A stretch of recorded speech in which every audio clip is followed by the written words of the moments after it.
Salut à tous et bienvenue dans le cadre de notre formation consacrée au design graphique, au marketing digital et au community management. Dans cette troisième vidéo consacrée au design graphique, notamment la première partie de notre formation, nous avons vu récemment comment améliorer la qualité d'une image, notamment en améliorant sa texture et en corrigeant des imperfections. Poursuivant donc aujourd'hui dans cette vidéo, nous allons voir comment détourer une image.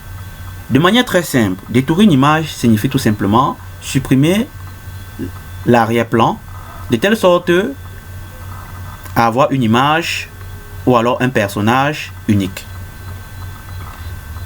Pour atteindre ce résultat, nous allons vous présenter deux méthodes. La première méthode, dite manuellement, consistera tout simplement à utiliser Photoshop, mais de la façon la plus rapide afin de détourer une image. La deuxième méthode, dite intelligente, consistera tout simplement à utiliser l'intelligence artificielle à notre avantage afin de parvenir au même résultat en un laps de temps. Alors, commençons tout de suite avec le détournement de cette image. Premièrement, vous allez tout simplement dupliquer le calque qui se trouve ici. Regardez. Vous faites un clic droit et vous venez cliquer sur dupliquer. Vous cliquez sur OK et vous voyez ici nous avons deux calques existants. Ensuite vous allez sélectionner ici l'outil baguette magique.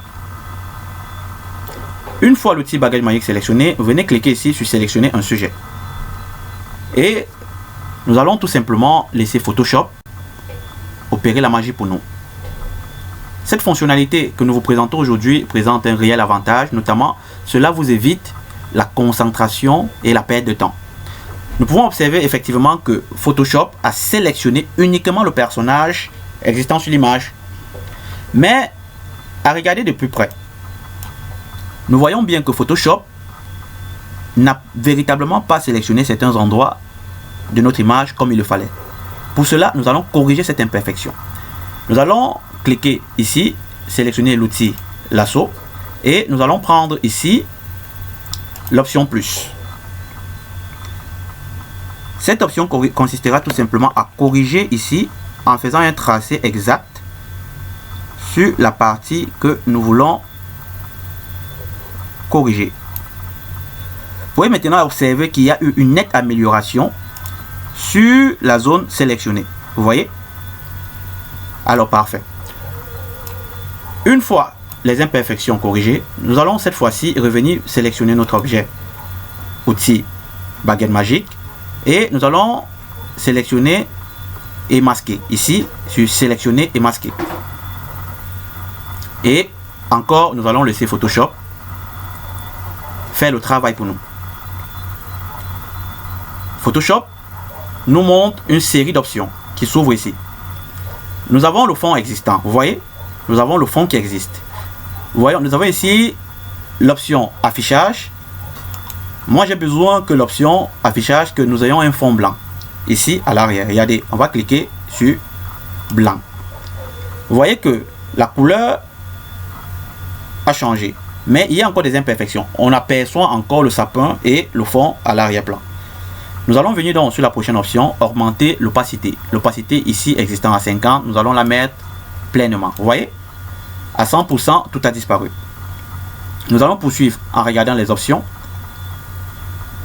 Moi, je vais cliquer sur mémoriser les paramètres afin de ne pas les perdre.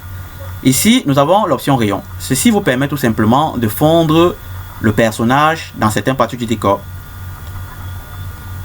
Nous avons ici l'option arrondi. Cela permet tout simplement d'arrondir les bordures du personnage. Nous avons le contraste. Cela permet tout simplement d'améliorer le fond. Nous avons ici décalage du contour.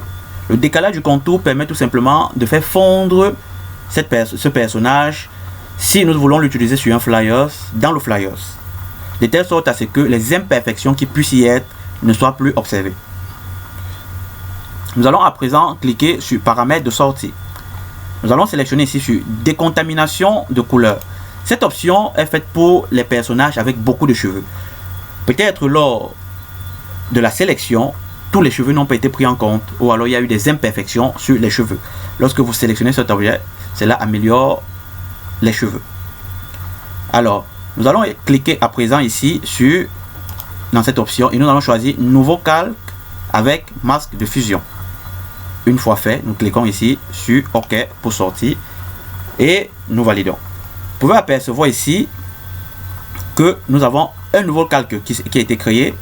Vous voyez, nous allons tout simplement supprimer l'ancien calque qui est apparu, un surplus, je ne sais pas pourquoi, mais bon, vous voyez, ce nouveau calque qui est sorti, vous apercevez effectivement qu'il n'y a plus de fond, aucun sapin, aucune porte et aucun arrière-plan. Et vous pouvez maintenant procéder à l'extraction de votre travail, notamment avec exportation pour le web et votre fichier qui sera tout simplement enregistré. Nous allons cliquer ici sur enregistrer et nous allons mettre l'euro comme nom du document et nous allons l'enregistrer. Parfait. Vous avez donc vu la première méthode, comment procéder au détournement d'une image. À présent, nous pouvons utiliser cette image pour créer un flyer sans toutefois avoir des éléments indésirables à l'arrière. Alors, merci d'avoir regardé cette première méthode. Rendez-vous tout de suite dans la prochaine vidéo pour la seconde méthode, la meilleure, celle que j'adore d'ailleurs.